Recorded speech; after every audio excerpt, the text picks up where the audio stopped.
자, 우리 친구들 반갑습니다. 오늘은 우리 겨울 성경학교 성경 개관에 대해서 우리 오늘 살펴보도록 하겠습니다. 자, 일단 우리가 성경을 되게 읽어보고 싶지만 성경이 잘 안 읽혀집니다. 그 이유는 왜 그러냐면 성경을 시작하면서부터 신화적인 냄새가 너무 많이 나기 때문에 그렇습니다. 많아도 1편이 재밌어야 2편, 3편을 읽는데 성경을 피는 순간 너무 이상한 얘기들이 많이 나옵니다. 흙으로 사람을 만들어 여자는 남자의 갈비뼈로 만들었다고 960세까지 69세까지 사람이 살아 도저히 받아들일 수 없는 이야기들의 연속입니다. 그래서 오늘 우리는 성경에 대해서 간단히 살펴보려고 하는데 구약 성경은 총 39권으로 이루어져 있습니다. 이렇게 창세기부터 시작을 해서 말라기까지 있는데 성경을 좀 분류해 보면 성경은 역사서, 시가서, 예언서로 나누어져 있습니다. 일단 역사서는 17권으로 창세기부터 에스더까지, 그리고 시가서는 욥기부터 아가서까지, 예언서는 이사야부터 말라기까지 이렇게 이루어져 있습니다. 요거는 이제 역사서, 시가서, 예언서가 무엇인지는 앞으로 좀 차차 살펴보도록 하겠습니다. 일단 성경 역사서를 총 17권으로 구성이 되어 있는데 앞에 보시는 바와 같이 창조시대, 족장시대, 모세시대, 사사시대, 왕정시대, 포로시대 이렇게 구성되어 있습니다. 자, 창조시대는 창세기 1장부터 11장, 천지창조부터 바벨탑까지 나와 있고 족장시대는 창세기 12장부터 50장, 즉 이스라엘 역사를 축소해 놓은 그런 이야기들이 나와 있습니다. 그리고 우리가 잘 아는 모세, 그 다음에 사사시대, 뭐 여호수아, 사사기, 룻기, 사무엘상하 뭐 이런 시대의 내용들이 나와 있습니다. 왕정 시대는 우리 친구들이 잘 알다시피 뭐 사울, 다윗, 솔로몬 이런 사람들의 이야기가 담겨져 있고요. 자, 포로 시대, 에스라, 느헤미야, 에스더의 내용들이 담겨져 있습니다. 포로 시대는 이스라엘이 하나님을 잘 섬기지 않아서 이방인의 족속들한테 뭐 블레셋이나 아수르나 이런 나라에 망하고 난 이후에 있었던 일들을 다루고 있습니다. 자, 이게 좀 중요한데 우리 친구들 이걸 좀 외워야 됩니다.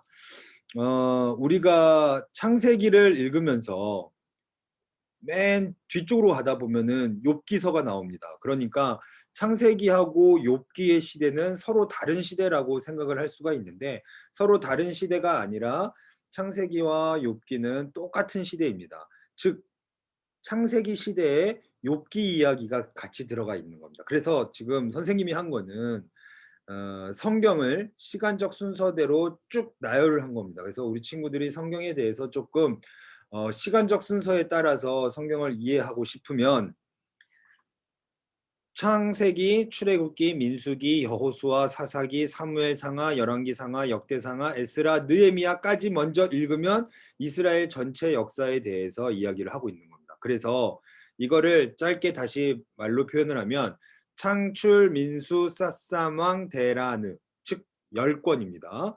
요거는 좀 앞자리를 외우는 게 좋습니다.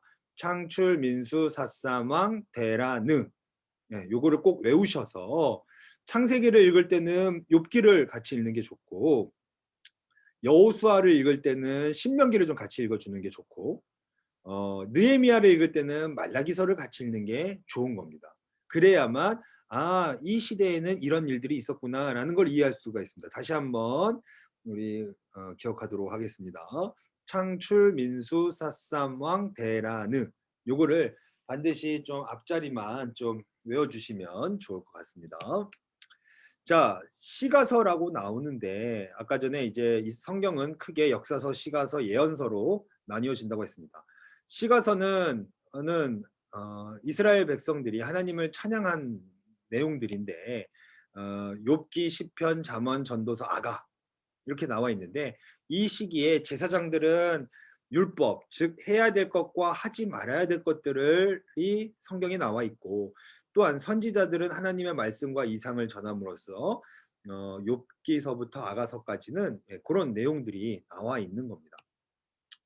자, 예언서도 총 17권. 아까 전에 역사서 17권, 시가서 5권, 그 다음에 예언서 17권, 그렇게 해서 총 39권이 됩니다.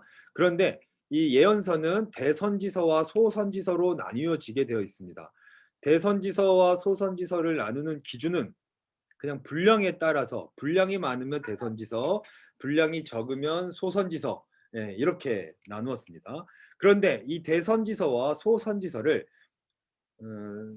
역사적인 시기에 의해서 다시 분류를 해보면 포로 시대와 왕정 시대로 나뉘게 됩니다. 포로 시대는 에스겔부터 말라기, 왕정 시대는 이와 같은 책들이 나와 있습니다. 이스라엘 백성들은 하나님 앞에 죄를 지음으로써 이방 족속들한테 멸망을 당하게 됩니다. 그래서 포로로 끌려가서 아주 비참한 일들을 많이 맞이하는데, 그런 내용들이 에스겔, 다니엘, 학개, 스가랴, 말라기에 나와 있게 되는 것입니다. 자, 오늘 선생님이 제일 하고 싶은 말은 이겁니다. 성경을 읽을 때 우리한테 좀 관점이 필요하다는 겁니다. 자, 관점 크게 선생님이 2가지로 얘기를 할 건데, 첫 번째는 성경은 누가 왕이냐를 다루는 왕 싸움에 대한 이야기를 하는 것입니다. 그리고 2번째는 셋 계열은 가인 계열과 섞이면 안 된다라는 것입니다. 자, 이거 좀 보도록 하겠습니다. 창세기 1장부터 3장에 보면 하나님은 말씀으로 세상을 창조하시고 이 세상의 통치자이셨습니다. 그리고 인간은 통치를 받아야만 되는 사람이었습니다. 그런데 어땠죠? 아담은 자기가 하나님처럼 되려고 하나님이 먹지 말라고 한 선악과를 따먹게 됩니다. 즉, 하나님 누군가의 통치를 받고 간섭을 받는다는 거, 우리 이거 되게 질색하며 싫어합니다. 내 인생 내가 알아서 산다고, 내 인생은 내 거야라고 외치는 것과 똑같은 것입니다. 즉, 하나님이 왕이 되어야만 하는데 아담은 본인이 왕이 되려고 했다라는 것입니다. 이런 관점에서 좀 성경을 보면 굉장히 재밌다라는 것입니다. 자, 그런데 또 창세기 4장부터 9장까지의 내용을 보면 아담을 이어서 자기가 왕이 되려고 했던 인물이 또 나오게 됩니다. 그 누구냐면 바로 아담의 아들인 가인입니다. 가인은 자신의 동생 아벨을 죽이고 나서 에덴 동산 동편 놋 땅에 도시를 건설합니다. 왜 도시를 건설했느냐? 자신의 힘을 과시하고 싶었던 것이죠. 하나님이 왕이 아니라 힘이 왕이라는 것을 보여주는 상징을 가인은 보여주고 있습니다. 그런데 그 가인 시대 이후에 누가 또 등장하느냐? 라멕이라는 사람이 등장을 합니다. 성경에 보니까 가인을 대적하기 위해서 라멕은 가인보다 77배나 되는 무력을 소유한 사람이었다라고 그렇게 성경은 표현을 하고 있습니다. 즉, 하나님이 왕이 아니라 힘이 왕이라는 것, 내가 가지고 있는 힘이 왕이라는 것을 가인과 아벨은 과시하려고 했던 것입니다. 그리고 나서 이 가인과 라멕 이후에 또 네피림과 니무롯이라고 하는 사람들이 창세기 4장부터 10장에 등장을 하게 됩니다. 네피림과 니무롯, 용사라는 뜻을 가지고 있고요. 이 네피림 시대의 사람들은 자신들의 힘을 과시하기 위해서 많은 폐악들을 저질렀고, 성경은 그거에 대해서 뭐라고 표현을 하고 있느냐? 사람의 죄악이 가득하고 모든 계획이 악할 뿐이니라 라고 얘기를 하고 있습니다. 즉 뭐냐면 네피림 시대의 특징은, 이 네피림과 니므롯 시대의 특징은 힘이 곧 진리인 시대를 살아가고 있었다는 것입니다. 보세요. 하나님은 말씀으로 세상을 창조하시고 하나님의 백성이 말씀에 순종하면서 선민으로서 살아가기를 원했지만 가인, 그 다음에 라멕, 네피림, 니므롯, 이런 사람들은 힘이 왕인 걸로 받아들이고 살아가는 사람들이었다라는 것입니다. 근데 그거에 대한 결정판이 언제 등장하느냐? 창세기 11장 바벨탑에서 등장을 합니다. 이 바벨탑에 모여든 사람들은 본인들이 하나님보다 더욱 높아지기 위해서 탑을 올렸던 사람들입니다. 자, 창세기 1장부터 11장까지의 내용을 자세히 들여다보면 하나님이 왕이 아니라 인간이 왕이 되려고 하는 최초의 역사들에 대해서 하나님은 끊임없이 경고를 하고 있다는 것을 우리는 알 수가 있습니다. 자, 그런데 여러분, 하나님께서는 구원의 하나님, 사랑의 하나님이십니다. 우리가 아무리 그렇게 하나님의 곁을 떠나려고 할 때 하나님은 심판을 하시고 심판이 심판으로 끝나는 것이 아니라 인류를 향한 구원의 계획들을 다 예비하고 있다라는 것입니다. 그럼으로써 하나님은 너희들이 살아가는 세상이 왕이 아니라 하나님이 왕이시라는 것을 다시 한번 우리들한테 보여주고 있습니다. 보세요. 아담이 타락을 해서 에덴 동산에서 쫓겨났죠. 하지만 하나님께서는 아벨과 셋을 선물로 주십니다. 그런데 노아의 홍수시기에 또 많은 사람들이 죄악을 저지릅니다. 그렇지만 하나님께서는 그 가운데 착한 사람이었던 노아 가족들을 또 구원을 하시는 계획을 세우고 있었습니다. 바벨탑에 모여든 사람들에게 언어를 흩으시는, 언어를 혼잡하게 하는 심판을 하셨지만 바로 창세기 12장에 아브라함을 통한, 믿음의 조상 아브라함을 통한 구원의 공동체를 또 선물로 주십니다.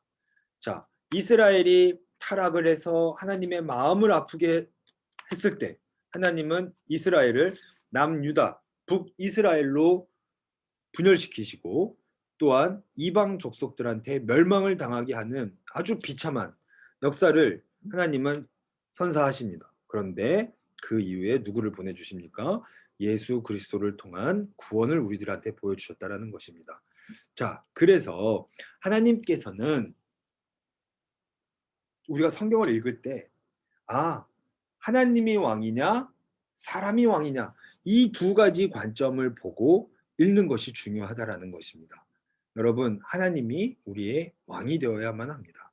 자, 두 번째 관점입니다. 두 번째 관점은 뭐냐면 셋 계열은 가인 계열과 섞이면 안 된다라는 것입니다. 자, 보세요. 죄를 지으면서 이 세상 문화를 발달시켰던 사람들이 있습니다. 바벨, 노아 시대, 소돔과 고모라, 가나안, 사람들이 죄를 지으면서 네피림과 니므롯들이 이 세상의 문화를 발달시켰습니다. 하지만 셋 계열, 즉 가인과 아벨을 이어서 하나님께서 셋을 아들로 선물로 주셨는데 성경이 말하는 관점은 뭐냐면 셋 계열은 가인 계열과 섞이면 안 되고 그들을 정복해야 된다는 것입니다.